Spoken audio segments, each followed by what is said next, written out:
ಜಗವೆಲ್ಲ ದೂರಾಗಿ ಜೊತೆಯಾಗಿ ನೀನಿರಲು ಭಯವೇನು ಭಯವೇನು ಭಯವೇನು ತಂದೆ. ಜಗವೆಲ್ಲ ದೂರಾಗಿ ಜೊತೆಯಾಗಿ ನೀನಿರಲು ಭಯವೇನು ಭಯವೇನು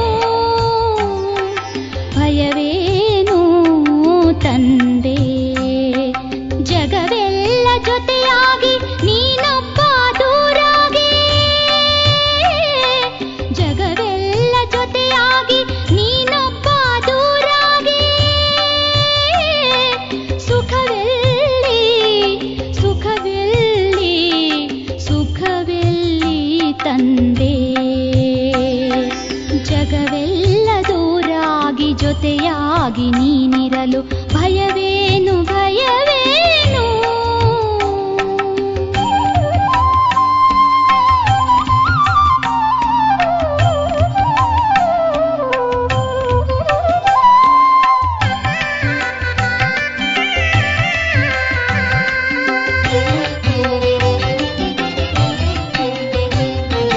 ದಿನಕರನೆ ಜೊತೆಗಿರಲು ದೀಪದ ಬೆಳಕೇಕೆ, ಕಲ್ಪತರು ಜೊತೆಗಿರಲು ಅಲ್ಪರ ಹಂಗೇಕೆ.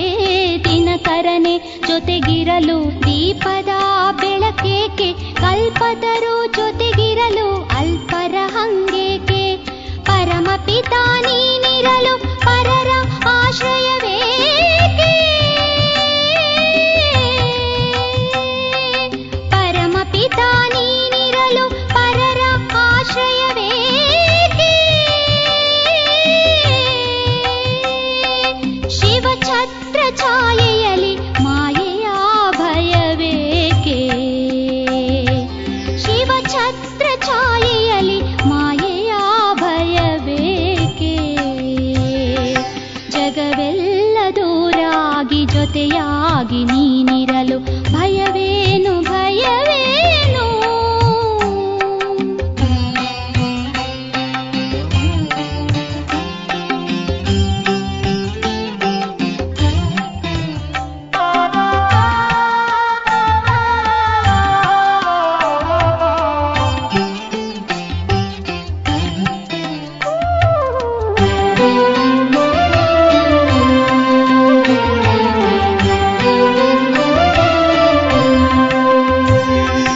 ಅವಿನಾಶಿ ಸಂಬಂಧಿ ಶಿವನೊಬ್ಬ ನೀನಿರಲು ದೇಹಧಾರಿಗಳಲ್ಲಿ ಮೋಹ ಮಮತೆಗಳೇಕೆ.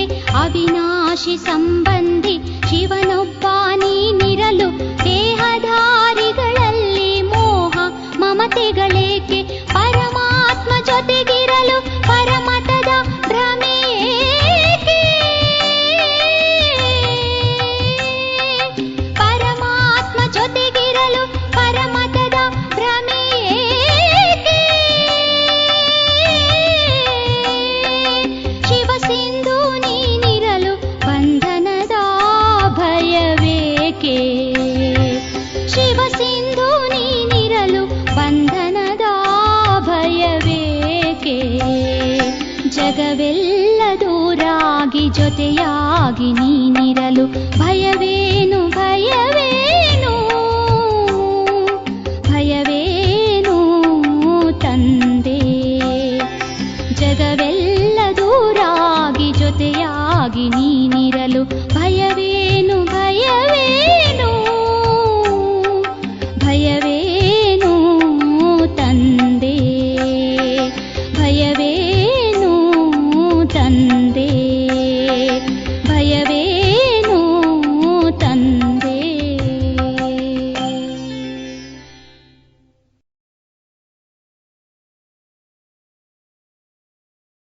ಓಂ ಶಾಂತಿ. ಇಂದಿನ ದಿನಾಂಕ 13/5/2026.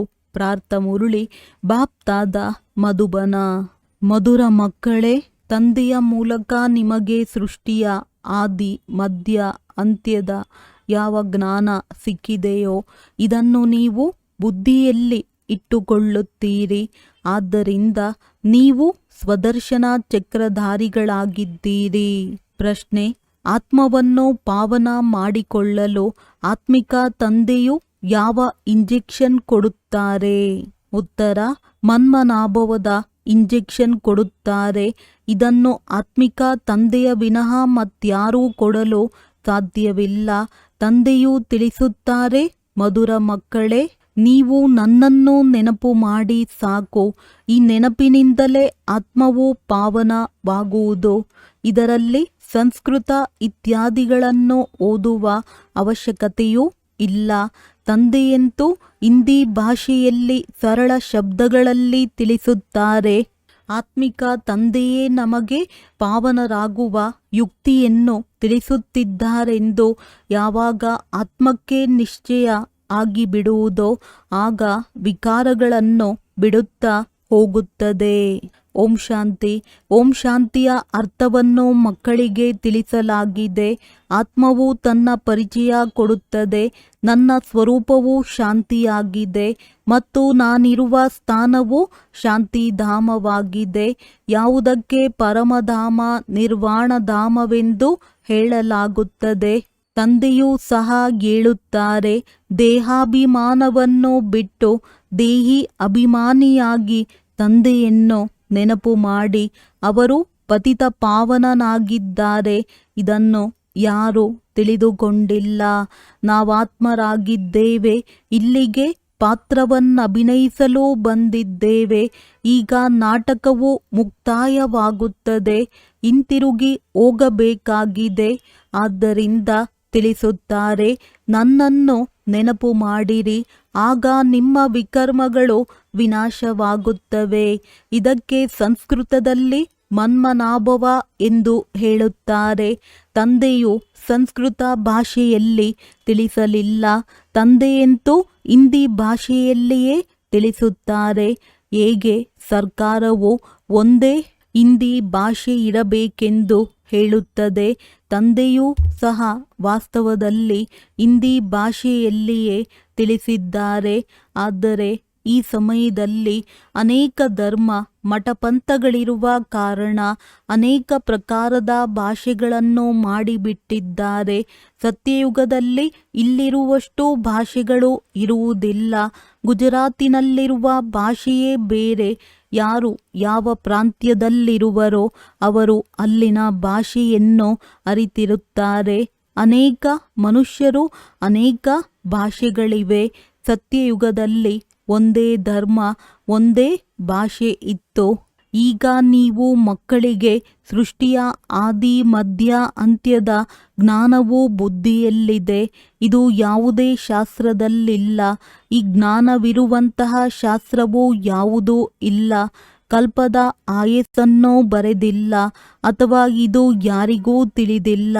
ಸೃಷ್ಟಿಯು ಒಂದೇ ಆಗಿದೆ. ಸೃಷ್ಟಿ ಚಕ್ರವು ಸುತ್ತುತ್ತಾ ಇರುತ್ತದೆ.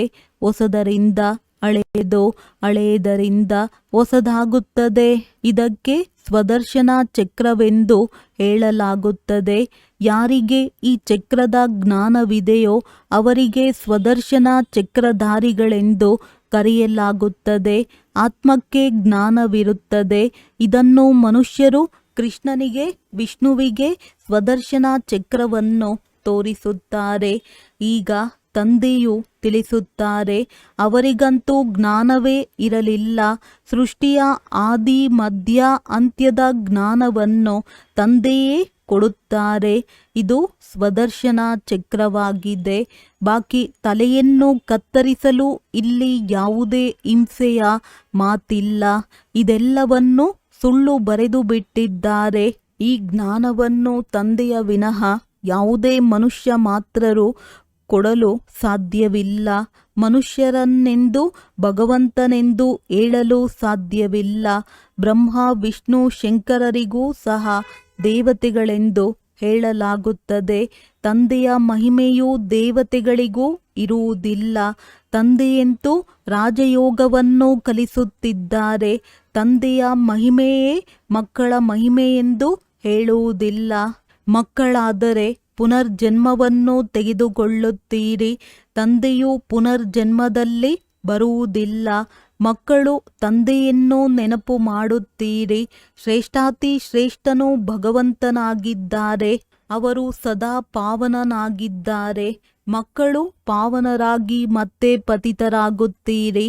ತಂದೆಯಂತೂ ಸದಾ ಪಾವನನಾಗಿದ್ದಾರೆ. ಮಕ್ಕಳಿಗೆ ತಂದೆಯ ಆಸ್ತಿಯು ಅವಶ್ಯವಾಗಿ ಬೇಕು. ಒಂದು ಮುಕ್ತಿ ಬೇಕು, ಇನ್ನೊಂದು ಜೀವನ್ ಮುಕ್ತಿ ಬೇಕು. ಶಾಂತಿಧಾಮಕ್ಕೆ ಮುಕ್ತಿ, ಸುಖಧಾಮಕ್ಕೆ ಜೀವನ್ ಮುಕ್ತಿ ಎಂದು ಹೇಳಲಾಗುತ್ತದೆ. ಮುಕ್ತಿಯು ಎಲ್ಲರಿಗೂ ಸಿಗುತ್ತದೆ, ಆದರೆ ಜೀವನ್ ಮುಕ್ತಿಯು ಯಾರು ಓದುವರೋ ಅವರಿಗೆ ಸಿಗುತ್ತದೆ. ಭಾರತದಲ್ಲಿ ಅವಶ್ಯವಾಗಿ ಜೀವನ್ ಮುಕ್ತಿ ಇತ್ತು, ಉಳಿದೆಲ್ಲರೂ ಮುಕ್ತಿಧಾಮದಲ್ಲಿದ್ದರು. ಸತ್ಯಯುಗದಲ್ಲಿ ಕೇವಲ ಒಂದೇ ಭಾರತ ಖಂಡವಿತ್ತು, ಲಕ್ಷ್ಮೀನಾರಾಯಣರ ರಾಜ್ಯವಿತ್ತು. ತಂದೆಯು ತಿಳಿಸಿದ್ದಾರೆ, ಎಲ್ಲದಕ್ಕಿಂತ ಹೆಚ್ಚಿನದಾಗಿ ಲಕ್ಷ್ಮೀನಾರಾಯಣರ ಮಂದಿರಗಳನ್ನು ಕಟ್ಟಿಸುತ್ತಾರೆ. ಮಂದಿರವನ್ನು ಕಟ್ಟಿಸುವ ಬಿರ್ಲಾದವರಿಗೂ ಸಹ ಲಕ್ಷ್ಮೀನಾರಾಯಣರಿಗೆ ಈ ರಾಜ್ಯವು ಎಲ್ಲಿಂದ ಸಿಕ್ಕಿತು? ಎಷ್ಟು ಸಮಯ ರಾಜ್ಯ ಮಾಡಿದರು ಮತ್ತೆ ಎಲ್ಲಿ ಹೋದರು ಏನೂ ತಿಳಿದಿಲ್ಲ. ಅಂದ ಮೇಲೆ ಇದು ಗೊಂಬೆ ಪೂಜೆಯ ಹಾಗೆ ಆಯಿತಲ್ಲವೇ? ಇದಕ್ಕೆ ಭಕ್ತಿ ಎಂದು ಹೇಳಲಾಗುತ್ತದೆ. ತಾವೇ ಪೂಜ್ಯ ಮತ್ತು ತಾವೇ ಪೂಜಾರಿ. ಪೂಜ್ಯ ಮತ್ತು ಪೂಜಾರಿಯಲ್ಲಿ ಬಹಳ ಅಂತರವಿದೆ. ಅದಕ್ಕೂ ಅರ್ಥವಿರಬೇಕಲ್ಲವೇ? ವಿಕಾರಿಗೆ ಪತಿತರೆಂದು ಹೇಳಲಾಗುತ್ತದೆ, ಕ್ರೋಧಿಗೆ ಪತಿತರೆಂದು ಹೇಳುವುದಿಲ್ಲ. ವಿಕಾರದಲ್ಲಿ ಹೋಗುವವರಿಗೆ ಪತಿತರೆಂದು ಹೇಳಲಾಗುತ್ತದೆ. ಈ ಸಮಯದಲ್ಲಿ ನಿಮಗೆ ಜ್ಞಾನಾಮೃತ ಸಿಗುತ್ತದೆ. ಜ್ಞಾನಸಾಗರನು ಒಬ್ಬರೇ ತಂದೆಯಾಗಿದ್ದಾರೆ. ತಂದೆಯು ತಿಳಿಸಿದ್ದಾರೆ, ಈ ಭಾರತವೇ ಸತೋಪ್ರಧಾನ, ಶ್ರೇಷ್ಠಾತಿ ಶ್ರೇಷ್ಠವಾಗಿತ್ತು, ಈಗ ತಮೋ ಪ್ರಧಾನವಾಗಿದೆ. ಇದು ನಿಮ್ಮ ಬುದ್ಧಿಯಲ್ಲಿದೆ. ಇಲ್ಲಿ ಯಾವುದೇ ರಾಜಧಾನಿ ಇಲ್ಲ, ಇದು ಪ್ರಜೆಗಳ ರಾಜ್ಯವಾಗಿದೆ. ಸತ್ಯಯುಗದಲ್ಲಿ ಬಹಳ ಕಡಿಮೆ ಜನಸಂಖ್ಯೆ ಇರುತ್ತದೆ. ಇಲ್ಲಿ ಎಷ್ಟೊಂದು ಜನಸಂಖ್ಯೆ ಇದೆ. ವಿನಾಶದ ತಯಾರಿಗಳು ಆಗುತ್ತಿದೆ. ದೆಹಲಿಯು ಪರಿಸ್ಥಾನವೂ ಆಗಲೇಬೇಕಾಗಿದೆ. ಆದರೆ ಇದನ್ನು ಯಾರೂ ತಿಳಿದುಕೊಂಡಿಲ್ಲ. ಇದು ಹೊಸ ದೆಹಲಿ ಎಂದು ಅವರು ತಿಳಿದುಕೊಳ್ಳುತ್ತಾರೆ. ಈ ಹಳೆಯ ಪ್ರಪಂಚವನ್ನು ಪರಿವರ್ತನೆ ಮಾಡುವವರು ಯಾರು? ಇದು ಯಾರಿಗೂ ತಿಳಿದಿಲ್ಲ. ಯಾವುದೇ ಶಾಸ್ತ್ರದಲ್ಲಿಯೂ ಇಲ್ಲ. ತಿಳಿಸುವವರು ಒಬ್ಬರೇ ತಂದೆಯಾಗಿದ್ದಾರೆ. ಈಗ ನೀವು ಮಕ್ಕಳು ಹೊಸ ಪ್ರಪಂಚಕ್ಕಾಗಿ ತಯಾರಿ ಮಾಡಿಕೊಳ್ಳುತ್ತಿದ್ದೀರಿ. ಕವಡೆಯಿಂದ ವಜ್ರ ಸಮಾನರಾಗುತ್ತಿದ್ದೀರಿ. ಭಾರತವು ಎಷ್ಟು ಸಾಹುಕಾರನಾಗಿತ್ತು, ಮತ್ಯಾವುದೇ ಧರ್ಮವಿರಲಿಲ್ಲ. ಈಗಂತೂ ಅನೇಕ ಧರ್ಮಗಳಿವೆ. ಈಗ ದಯಾಹೃದಯಿ ತಂದೆಯನ್ನು ನೆನಪು ಮಾಡುತ್ತಾರೆ. ಭಾರತವು ಸುಖಧಾಮವಾಗಿತ್ತು ಎಂಬುದನ್ನು ಮರೆತು ಬಿಟ್ಟಿದ್ದಾರೆ. ಈಗ ಭಾರತದ ಗತಿಯೇನಾಗಿದೆ? ವಾಸ್ತವದಲ್ಲಿ ಭಾರತವು ಸ್ವರ್ಗವಾಗಿತ್ತು, ತಂದೆಯ ಜನ್ಮಸ್ಥಾನವಲ್ಲವೇ? ಆದ್ದರಿಂದ ಡ್ರಾಮಾನುಸಾರ ಅವರಿಗೆ ದಯೆ ಬರುತ್ತದೆ. ಭಾರತವು ಪ್ರಾಚೀನ ದೇಶವಾಗಿದೆ. ಕ್ರಿಸ್ತನಿಗೆ 3000 ವರ್ಷಗಳ ಮೊದಲು ಭಾರತವು ಸ್ವರ್ಗವಾಗಿತ್ತು, ಮತ್ಯಾವುದೇ ಧರ್ಮವಿರಲಿಲ್ಲವೆಂದು ಹೇಳುತ್ತಾರೆ. ಈಗ ಈ ಭಾರತವು ಸಂಪೂರ್ಣ ಕನಿಷ್ಠ ಮಟ್ಟಕ್ಕೆ ಬಂದು ಬಿಟ್ಟಿದೆ. ನಮ್ಮ ಭಾರತ ದೇಶವು ಎಲ್ಲದಕ್ಕಿಂತ ಶ್ರೇಷ್ಠವಾಗಿತ್ತು ಎಂದು ಆಡುತ್ತಾರೆ. ಅದರ ಹೆಸರೇ ಸ್ವರ್ಗ ಎಂದಿತ್ತು. ಭಾರತದ ಮಹಿಮೆಯು ಯಾರಿಗೂ ತಿಳಿದಿಲ್ಲ. ತಂದೆಯೇ ಬಂದು ಭಾರತದ ಕಥೆಯನ್ನು ತಿಳಿಸುತ್ತಾರೆ. ಭಾರತದ ಕಥೆಯೆಂದರೆ ಪ್ರಪಂಚದ ಕಥೆಯಾಗಿದೆ. ಇದಕ್ಕೆ ಸತ್ಯನಾರಾಯಣನ ಕಥೆಯೆಂದು ಹೇಳಲಾಗುತ್ತದೆ. ತಂದೆಯೇ ಕುಳಿತು ತಿಳಿಸುತ್ತಾರೆ, ಪೂರ್ಣ 5000 ವರ್ಷಗಳ ಮೊದಲು ಭಾರತದಲ್ಲಿ ಲಕ್ಷ್ಮೀನಾರಾಯಣರ ರಾಜ್ಯವಿತ್ತು. ಅವರ ಚಿತ್ರಗಳು ಇವೆ. ಆದರೆ ಈ ರಾಜ್ಯವು ಹೇಗೆ ಸಿಕ್ಕಿತು? ಸತ್ಯಯುಗಕ್ಕೆ ಮೊದಲು ಏನಿತ್ತು? ಸಂಗಮ ಯುಗಕ್ಕೆ ಮೊದಲು ಏನಿತ್ತು? ಕಲಿಯುಗ ಇದು ಸಂಗಮ ಯುಗವಾಗಿದೆ. ಇದರಲ್ಲಿ ತಂದೆಯೇ ಬರಬೇಕಾಗುತ್ತದೆ. ಏಕೆಂದರೆ ಯಾವಾಗ ಹಳೆಯ ಪ್ರಪಂಚವನ್ನು ಹೊಸದನ್ನಾಗಿ ಮಾಡಬೇಕೋ ಆಗಲೇ ನಾನು ಪತಿತ ಪ್ರಪಂಚವನ್ನು ಪಾವನ ಮಾಡಲು ಬರಬೇಕಾಗುತ್ತದೆ. ಆದರೆ ನನ್ನನ್ನು ಸರ್ವವ್ಯಾಪಿ ಎಂದು ಹೇಳಿಬಿಟ್ಟಿದ್ದಾರೆ. ಯುಗ ಯುಗದಲ್ಲಿ ಬರುತ್ತಾರೆಂದು ಹೇಳಿ ಮನುಷ್ಯರು ತಬ್ಬಿಬ್ಬಾಗಿದ್ದಾರೆ. ಸಂಗಮ ಯುಗವನ್ನು ಕೇವಲ ನೀವೇ ತಿಳಿದುಕೊಂಡಿದ್ದೀರಿ. ನೀವು ಯಾರು ಬೋರ್ಡಿನ ಮೇಲೆ ಬರೆಯಲ್ಪಟ್ಟಿದೆ. ಪ್ರಜಾಪಿತ ಬ್ರಹ್ಮ ಕುಮಾರ ಕುಮಾರಿಯರು. ಬ್ರಹ್ಮನ ತಂದೆ ಯಾರು? ಸರ್ವಶ್ರೇಷ್ಠ ಶಿವ. ನಂತರ ಬ್ರಹ್ಮ, ನಂತರ ಬ್ರಹ್ಮನ ಮೂಲಕ ರಚನೆಯಾಗುತ್ತದೆ. ಪ್ರಜಾಪಿತನೆಂದು ಬ್ರಹ್ಮನಿಗೆ ಹೇಳಲಾಗುತ್ತದೆ. ಶಿವನಿಗೆ ಪ್ರಜಾಪಿತನೆಂದು ಹೇಳುವುದಿಲ್ಲ. ಶಿವನು ಎಲ್ಲ ಆತ್ಮರ ನಿರಾಕಾರ ತಂದೆಯಾಗಿದ್ದಾರೆ. ಮತ್ತೆ ಇಲ್ಲಿಗೆ ಬಂದು ಪ್ರಜಾಪಿತ ಬ್ರಹ್ಮನ ಮೂಲಕ ದತ್ತು ಮಾಡಿಕೊಳ್ಳುತ್ತಾರೆ. ತಂದೆಯು ತಿಳಿಸುತ್ತಾರೆ, ನಾನು ಇವರಲ್ಲಿ ಪ್ರವೇಶ ಮಾಡಿದ್ದೇನೆ. ಅವರ ಮೂಲಕ ನೀವು ಮುಖ ವಂಶಾವಳಿ ಬ್ರಾಹ್ಮಣರಾಗಿದ್ದೀರಿ. ಬ್ರಹ್ಮರವರ ಮೂಲಕವೇ ನಿಮ್ಮನ್ನು ಬ್ರಾಹ್ಮಣರನ್ನಾಗಿ ಮಾಡಿ ಮತ್ತೆ ದೇವತೆಗಳನ್ನಾಗಿ ಮಾಡುತ್ತೇನೆ. ನೀವೇ ಬ್ರಾಹ್ಮಣ, ಕ್ಷತ್ರಿಯ, ವೈಶ್ಯ, ಶೂದ್ರರಾಗುತ್ತೀರಿ. ಈಗ ಮತ್ತೆ ಶೂದ್ರರಿಂದ ಬ್ರಾಹ್ಮಣರನ್ನಾಗಿ ಮಾಡಬೇಕಾಗಿದೆ. ನೀವು ಬಂದು ಬ್ರಹ್ಮನ ಮಕ್ಕಳಾಗಿದ್ದೀರಿ. ಬ್ರಹ್ಮನು ಯಾರ ಮಗ? ಬ್ರಹ್ಮನ ತಂದೆಗೆ ಯಾವುದಾದರೂ ಹೆಸರಿದೆಯೇ? ಅವರು ಶಿವ, ನಿರಾಕಾರ ತಂದೆಯಾಗಿದ್ದಾರೆ. ಅವರು ಬಂದು ಇವರಲ್ಲಿ ಪ್ರವೇಶ ಮಾಡಿ ದತ್ತು ಮಾಡಿಕೊಳ್ಳುತ್ತಾರೆ. ಮುಖ ವಂಶಾವಳಿಯನ್ನಾಗಿ ಮಾಡುತ್ತಾರೆ. ತಂದೆಯು ತಿಳಿಸುತ್ತಾರೆ, ನಾನು ಇವರ ಬಹಳ ಜನ್ಮಗಳ ಅಂತಿಮದಲ್ಲಿ ಪ್ರವೇಶ ಮಾಡುತ್ತೇನೆ. ಇವರು ನನ್ನವರಾಗಿ ಬಿಡುತ್ತಾರೆ. ಸನ್ಯಾಸ ಧಾರಣೆ ಮಾಡುತ್ತಾರೆ. ಯಾವುದರ ಸನ್ಯಾಸ? 5 ವಿಕಾರಗಳ ಸನ್ಯಾಸ. ಮನೆ ಮಠವನ್ನು ಬಿಡುವ ಅವಶ್ಯಕತೆ ಇಲ್ಲ.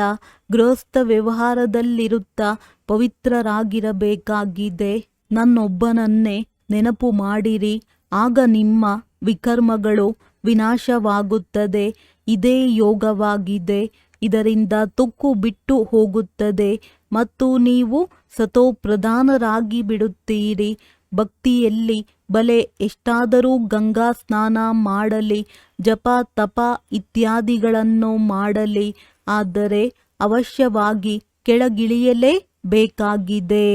ಸತೋಪ್ರಧಾನರಾಗಿದ್ದೀರಿ, ಈಗ ತಮೋಪ್ರಧಾನರಾಗಿದ್ದೀರಿ. ಮತ್ತೆ ಸತೋಪ್ರಧಾನರಾಗುವುದು ಹೇಗೆ? ಆ ಮಾರ್ಗವನ್ನು ತಂದೆಯ ವಿನಃ ಮತ್ಯಾರೂ ತಿಳಿಸಲು ಸಾಧ್ಯವಿಲ್ಲ. ನನ್ನೊಬ್ಬನನ್ನೇ ನೆನಪು ಮಾಡಿ ಎಂದು ತಂದೆಯು ಬಹಳ ಸಹಜ ರೀತಿಯಲ್ಲಿ ತಿಳಿಸುತ್ತಾರೆ. ಆತ್ಮಗಳೊಂದಿಗೆ ಮಾತನಾಡುತ್ತಾರೆ. ಯಾವುದೇ ಗುಜರಾತಿನವರೊಂದಿಗೆ ಅಥವಾ ಸಿಂಧಿಗಳೊಂದಿಗೆ ಮಾತನಾಡುವುದಿಲ್ಲ. ಇದು ಆತ್ಮಿಕ ಜ್ಞಾನವಾಗಿದೆ. ಶಾಸ್ತ್ರಗಳಲ್ಲಿ ದೈಹಿಕ ಜ್ಞಾನವಿದೆ. ಆತ್ಮಕ್ಕೆ ಜ್ಞಾನವೂ ಬೇಕೋ? ಆತ್ಮವೇ ಪತಿತನಾಗಿದೆ. ಆದ್ದರಿಂದ ಅದಕ್ಕೆ ಆತ್ಮಿಕ ಇಂಜೆಕ್ಷನ್ ಬೇಕೋ? ತಂದೆಗೆ ಆತ್ಮಿಕ ಅವಿನಾಶಿ ಸರ್ಜನ್ ಎಂದು ಹೇಳಲಾಗುತ್ತದೆ. ಅವರು ಬಂದು ತಮ್ಮ ಪರಿಚಯ ನೀಡುತ್ತಾರೆ. ನಾನು ನಿಮ್ಮ ಆತ್ಮಿಕ ಸರ್ಜನ್ ಆಗಿದ್ದೇನೆ. ನಿಮ್ಮ ಆತ್ಮವು ಪತಿತನಾಗಿರುವ ಕಾರಣ ಶರೀರವು ರೋಗಿಯಾಗಿ ಬಿಟ್ಟಿದೆ. ಈ ಸಮಯದಲ್ಲಿ ಭಾರತವಾಸಿ ಹಾಗೂ ಇಡೀ ಪ್ರಪಂಚವೇ ನರಕವಾಸಿಯಾಗಿದೆ. ಮತ್ತೆ ಹೇಗೆ ಸ್ವರ್ಗವಾಸಿಯಾಗುವುದು ಎಂಬುದನ್ನು ತಂದೆಯು ತಿಳಿಸುತ್ತಾರೆ. ನಾನೇ ಬಂದು ಎಲ್ಲ ಮಕ್ಕಳನ್ನು ಸ್ವರ್ಗವಾಸಿಗಳನ್ನಾಗಿ ಮಾಡುತ್ತೇನೆ. ಅವಶ್ಯವಾಗಿ ನಾವು ನರಕವಾಸಿಗಳಾಗಿದ್ದೆವು ಎಂಬುದನ್ನು ನೀವು ಸಹ ತಿಳಿದುಕೊಳ್ಳುತ್ತೀರಿ. ಕಲಿಯುಗಕ್ಕೆ ನರಕವೆಂದು ಹೇಳಲಾಗುತ್ತದೆ. ಈಗ ಈ ನರಕಕ್ಕೂ ಅಂತ್ಯವಾಗಿದೆ. ಭಾರತವಾಸಿಗಳು ಈ ಸಮಯದಲ್ಲಿ ರೌರವ ನರಕದಲ್ಲಿದ್ದಾರೆ. ಇದಕ್ಕೆ ಸ್ವರ್ಗವೆಂದು ಹೇಳುವುದಿಲ್ಲ. ಒಡೆದಾಡುತ್ತಾ ಜಗಳವಾಡುತ್ತಾ ಇರುತ್ತಾರೆ. ಈಗ ತಂದೆಯು ಸ್ವರ್ಗದಲ್ಲಿ ಕರೆದುಕೊಂಡು ಹೋಗಲು ಯೋಗ್ಯರನ್ನಾಗಿ ಮಾಡುತ್ತಾರೆ. ಅಂದ ಮೇಲೆ ಅವರ ಮಾತನ್ನು ಒಪ್ಪಬೇಕಲ್ಲವೇ? ತಮ್ಮ ಧರ್ಮಶಾಸ್ತ್ರವನ್ನೂ ಸಹ ತಿಳಿದುಕೊಂಡಿಲ್ಲ. ತಂದೆಯನ್ನೇ ತಿಳಿದುಕೊಂಡಿಲ್ಲ. ತಂದೆಯು ತಿಳಿಸುತ್ತಾರೆ, ನಾನು ನಿಮ್ಮನ್ನು ಪತಿತರಿಂದ ಪಾವನರನ್ನಾಗಿ ಮಾಡಿದ್ದೆನು. ಶ್ರೀಕೃಷ್ಣನಲ್ಲ. ಕೃಷ್ಣನಂತೂ ನಂಬರ್ 1 ಪಾವನನಾಗಿದ್ದನು. ಅವನಿಗೆ ಶ್ಯಾಮಸುಂದರನೆಂದು ಹೇಳುತ್ತಾರೆ. ಕೃಷ್ಣನ ಆತ್ಮವು ಪುನರ್ಜನ್ಮವನ್ನು ತೆಗೆದುಕೊಳ್ಳುತ್ತಾ ಈಗ ಪತಿತನಾಗಿದೆ. ಕಾಮಚಿತೆಯನ್ನೇರಿ ಕಪ್ಪಾಗಿದ್ದಾರೆ. ಜಗದಂಬೆಯನ್ನು ಕಪ್ಪಾಗಿ ಏಕೆ ತೋರಿಸುತ್ತಾರೆ? ಇದನ್ನು ಯಾರೂ ತಿಳಿದುಕೊಂಡಿಲ್ಲ. ಹೇಗೆ ಕೃಷ್ಣನನ್ನು ಕಪ್ಪಾಗಿ ತೋರಿಸಿದ್ದಾರೆಯೋ ಹಾಗೆಯೇ ಜಗದಂಬೆಯನ್ನು ಕಪ್ಪಾಗಿ ತೋರಿಸುತ್ತಾರೆ. ಈಗ ನೀವು ಕಪ್ಪಾಗಿದ್ದೀರಿ, ಮತ್ತೆ ಸುಂದರರಾಗುತ್ತೀರಿ. ನೀವು ಇದನ್ನು ತಿಳಿಸಬಹುದು. ಭಾರತವು ಬಹಳ ಸುಂದರವಾಗಿತ್ತು. ಸುಂದರತೆಯನ್ನು ನೋಡಬೇಕೆಂದರೆ ಅಜ್ಮೀರ್ನಲ್ಲಿ ನೋಡಿ. ಸ್ವರ್ಗದಲ್ಲಿ ಚಿನ್ನ, ವಜ್ರ, ವೈಡೂರ್ಯಗಳ ಮೆಹಲುಗಳಿತ್ತು. ಈಗಂತೂ ಕಲ್ಲಿನಿಂದ ಮಾಡಲ್ಪಟ್ಟಿದೆ. ಎಲ್ಲರೂ ತಮೋಪ್ರಧಾನರಾಗಿದ್ದಾರೆ ಅಂದಾಗ ಮಕ್ಕಳಿಗೆ ತಿಳಿದಿದೆ ಶಿವತಂದೆ ಬ್ರಹ್ಮದಾದ ಇಬ್ಬರೂ ಒಟ್ಟಿಗೆ ಇದ್ದಾರೆ. ಆದ್ದರಿಂದ ಬಾಪ್ ದಾದಾ ಎಂದು ಹೇಳುತ್ತೇವೆ. ಆಸ್ತಿಯು ಶಿವತಂದೆಯಿಂದಲೇ ಸಿಗುತ್ತದೆ. ಒಂದು ವೇಳೆ ದಾದಾರವರಿಂದ ಸಿಗುತ್ತದೆ ಎಂದು ಹೇಳುವುದಾದರೆ ಬಾಕಿ ಶಿವತಂದೆಯ ಬಳಿ ಏನಿದೆ? ಆಸ್ತಿಯು ಶಿವತಂದೆಯಿಂದ ಬ್ರಹ್ಮರವರ ಮೂಲಕ ಸಿಗುತ್ತದೆ. ಬ್ರಹ್ಮನ ಮೂಲಕ ವಿಷ್ಣುಪುರಿಯ ಸ್ಥಾಪನೆ. ಈಗಂತೂ ರಾವಣ ರಾಜ್ಯವಾಗಿದೆ. ನಿಮ್ಮನ್ನು ಬಿಟ್ಟು ಮತ್ತೆಲ್ಲರೂ ನರಕವಾಸಿಗಳಾಗಿದ್ದಾರೆ. ನೀವೀಗ ಸಂಗಮದಲ್ಲಿದ್ದೀರಿ. ಈಗ ಪತಿತರಿಂದ ಪಾವನರಾಗುತ್ತಿದ್ದೀರಿ. ನಂತರ ವಿಶ್ವದ ಮಾಲೀಕರಾಗಿ ಬಿಡುತ್ತೀರಿ. ಈ ವಿದ್ಯೆಯನ್ನು ಮನುಷ್ಯರು ಓದಿಸುವುದಿಲ್ಲ. ನಿಮಗೆ ಮುರುಳಿಯನ್ನು ಯಾರು ನುಡಿಸುತ್ತಾರೆ? ಶಿವತಂದೆ. ತಂದೆಯು ಪರಮಧಾಮದಿಂದ ಹಳೆಯ ಪ್ರಪಂಚ, ಹಳೆಯ ಶರೀರದಲ್ಲಿ ಬರುತ್ತಾರೆ. ಯಾರಿಗಾದರೂ ಈ ನಿಶ್ಚಯವಾಗಿ ಬಿಟ್ಟರೆ ಮತ್ತೆ ತಂದೆಯೊಂದಿಗೆ ಮಿಲನ ಮಾಡದೇ ಇರಲು ಸಾಧ್ಯವೇ ಇಲ್ಲ. ಮೊದಲು ಬೇಹದ್ದಿನ ತಂದೆಯೊಂದಿಗೆ ಮಿಲನ ಮಾಡಬೇಕೆಂದು ಹೇಳುತ್ತಾರೆ. ಅವರು ನಿಲ್ಲುವುದಿಲ್ಲ. ಯಾವ ಬೇಹದ್ದಿನ ತಂದೆಯು ಸ್ವರ್ಗದ ಮಾಲೀಕರನ್ನಾಗಿ ಮಾಡುತ್ತಾರೆಯೋ ಅವರ ಬಳಿ ನಮ್ಮನ್ನು ಬೇಗನೆ ಕರೆದುಕೊಂಡು ಹೋಗಿ. ಶಿವತಂದೆಯ ರಥವು ಯಾವುದೆಂಬುದನ್ನು ನಾವು ನೋಡಲೇಬೇಕೆಂದು ಹೇಳುತ್ತಾರೆ. ಅವರಂತೂ ಕುದುರೆಗೆ ಶೃಂಗಾರ ಮಾಡುತ್ತಾರೆ. ಆ ರಥವು ಮೊಹಮ್ಮದನದಾಗಿತ್ತು. ಯಾರು ಧರ್ಮ ಸ್ಥಾಪನೆ ಮಾಡಿದ್ದರೋ ಭಾರತವಾಸಿಗಳು ನಂದಿಗೆ ತಿಲಕವನ್ನಿಟ್ಟು ಮಂದಿರದಲ್ಲಿ ಇಡುತ್ತಾರೆ. ಇದರ ಮೇಲೆ ಶಿವನ ಸವಾರಿಯಾಯಿತು ಎಂದು ತಿಳಿಯುತ್ತಾರೆ. ಆದರೆ ಬಸವನ ಮೇಲೆ ಶಿವನ ಸವಾರಿಯಾಗಲಿ ಶಂಕರನ ಸವಾರಿಯಾಗಲಿ ಆಗಲಿಲ್ಲ. ಮನುಷ್ಯರು ಏನನ್ನೂ ತಿಳಿದುಕೊಳ್ಳುವುದಿಲ್ಲ. ಶಿವನು ನಿರಾಕಾರನಾಗಿದ್ದಾರೆ ಅಂದ ಮೇಲೆ ಅವರು ಹೇಗೆ ಸವಾರಿಯಾಗುತ್ತಾರೆ? ಎತ್ತಿನ ಮೇಲೆ ಕುಳಿತುಕೊಳ್ಳಲು ಕಾಲುಗಳು ಬೇಕಲ್ಲವೇ? ಇದು ಅಂಧಶ್ರದ್ಧೆಯಾಗಿದೆ. ಒಳ್ಳೆಯದು. ಮಧುರಾತಿ ಮಧುರ ಅಗಲಿ ಹೋಗಿ ಮರಳಿ ಸಿಕ್ಕಿರುವ ಮಕ್ಕಳ ಪ್ರತಿ ಮಾತ್ಪಿತಾ ಬಾಪ್ ದಾದಾರವರ ನೆನಪು, ಪ್ರೀತಿ ಹಾಗೂ ಸುಪ್ರಭಾತ. ಆತ್ಮಿಕ ಮಕ್ಕಳಿಗೆ ಆತ್ಮಿಕ ತಂದೆಯ ನಮಸ್ತೆ. ಧಾರಣೆಗಾಗಿ ಮುಖ್ಯ ಸಾರ. ತಂದೆಯಿಂದ ಯಾವ ಜ್ಞಾನಾಮೃತವು ಸಿಗುತ್ತಿದೆಯೋ ಆ ಅಮೃತವನ್ನು ಕುಡಿಯಬೇಕು ಮತ್ತು ಕುಡಿಸಬೇಕಾಗಿದೆ. ಪೂಜಾರಿಗಳಿಂದ ಪೂಜ್ಯರಾಗಲು ವಿಕಾರಗಳ ತ್ಯಾಗ ಮಾಡಬೇಕಾಗಿದೆ. ಯಾವ ತಂದೆಯು ಸ್ವರ್ಗದಲ್ಲಿ ಕರೆದುಕೊಂಡು ಹೋಗಲು ಯೋಗ್ಯರನ್ನಾಗಿ ಮಾಡುತ್ತಿದ್ದಾರೆಯೋ ಅವರ ಪ್ರತಿಯೊಂದು ಮಾತನ್ನು ಪಾಲಿಸಬೇಕಾಗಿದೆ. ಪೂರ್ಣ ನಿಶ್ಚಯ ಬುದ್ಧಿಯವರಾಗಬೇಕಾಗಿದೆ. ವರದಾನ. ಅನುಭವದ ವಿಲ್ ಪವರ್ ಮೂಲಕ ಮಾಯೆಯ ಪವರನ್ನು ಎದುರಿಸುವಂತಹ ಅನುಭವಿ ಮೂರ್ತಿಭವ. ಅತ್ಯಂತ ಶಕ್ತಿಶಾಲಿ ಸ್ಥಿತಿ ಎಂದರೆ ತಮ್ಮ ಅನುಭವವಾಗಿದೆ. ಅನುಭವಿ ಆತ್ಮನು ತನ್ನ ಅನುಭವದ ಆತ್ಮವಿಶ್ವಾಸದಿಂದ ಮಾಯೆಯ ಯಾವುದೇ ಶಕ್ತಿಯ ಎಲ್ಲ ಮಾತುಗಳ ಸರ್ವ ಸಮಸ್ಯೆಗಳನ್ನು ಸಹಜವಾಗಿಯೇ ಎದುರಿಸಬಹುದು ಹಾಗೂ ಎಲ್ಲ ಆತ್ಮರನ್ನು ಸಂತುಷ್ಟಗೊಳಿಸಬಹುದು. ಎದುರಿಸುವ ಶಕ್ತಿಯಿಂದ ಸರ್ವರನ್ನು ಸಂತುಷ್ಟಗೊಳಿಸುವ ಶಕ್ತಿಯ ಅನುಭವದ ವಿಲ್ ಪವರ್ನಿಂದ ಸಹಜವಾಗಿ ಪ್ರಾಪ್ತಿಯಾಗುವುದು. ಆದ್ದರಿಂದ ಪ್ರತಿಯೊಂದು ಖಜಾನೆಯನ್ನು ಅನುಭವದಲ್ಲಿ ತಂದುಕೊಳ್ಳುತ್ತಾ ಅನುಭವಿ ಮೂರ್ತಿಯಾಗಿರಿ. ಸ್ಲೋಗನ್. ಒಬ್ಬರು ಇನ್ನೊಬ್ಬರನ್ನು ನೋಡುವುದಕ್ಕೆ ಸ್ವಯಂ ಅನ್ನು ನೋಡಿಕೊಳ್ಳಿ ಹಾಗೂ ಪರಿವರ್ತನೆ ಮಾಡಿಕೊಳ್ಳಿರಿ. ಅವ್ಯಕ್ತ ಸೂಚನೆಗಳು ಸದಾ ಅಚಲ ಅಡೋಲ ಏಕರಸ ಸ್ಥಿತಿಯ ಅನುಭವ ಮಾಡಿ ಸಮಯ ಪ್ರಮಾಣ ಈಗ ಸದಾ ಅಚಲ ಅಡೋಲ ಸರ್ವ ಖಜಾನೆಗಳಿಂದ ಸಂಪನ್ನರಾಗಿ ಸ್ವಲ್ಪವೂ ಸಹ ಏರುಪೇರು ಆಗುತ್ತೀರಿ ಎಂದರೆ ಸರ್ವ ಖಜಾನೆಗಳ ಅನುಭವ ಆಗುವುದಿಲ್ಲ. ತಂದೆಯ ಮೂಲಕ ಸಿಕ್ಕಿರುವ ಖಜಾನೆಗಳನ್ನು ಸದಾ ಕಾಯಂ ಆಗಿ ಇಟ್ಟುಕೊಳ್ಳುವ ಸಾಧನ ಆಗಿದೆ. ಸದಾ ಅಚಲ ಅಡೋಲರಾಗಿ ಇರುವುದು. ಅಚಲರಾಗಿರುವುದರಿಂದ ಸದಾ ಖುಷಿಯ ಅನುಭವ ಆಗುತ್ತಾ ಇರುತ್ತದೆ. ಹೇಗೆ ವಿನಾಶಿ ಧನ, ಹೆಸರು, ಮಾನ್ಯತೆ, ಆಡಂಬರ, ಪದವಿ ಇತ್ಯಾದಿಗಳು ಸಿಗುತ್ತದೆ ಎಂದರೆ ಖುಷಿಯಾಗುತ್ತದೆ ಅಲ್ಲವೇ? ಇದಂತೂ ಅವಿನಾಶಿ ಖುಷಿಯಾಗಿದೆ. ಆದರೆ ಈ ಖುಷಿ ಅವರಿಗೆ ಇರುತ್ತದೆ ಯಾರು ಅಚಲ ಅಡೋಲ ಏಕರಸ ಸ್ಥಿತಿಯಲ್ಲಿ ಇರುತ್ತಾರೆ. ಒಳ್ಳೆಯದು. ಓಂ ಶಾಂತಿ.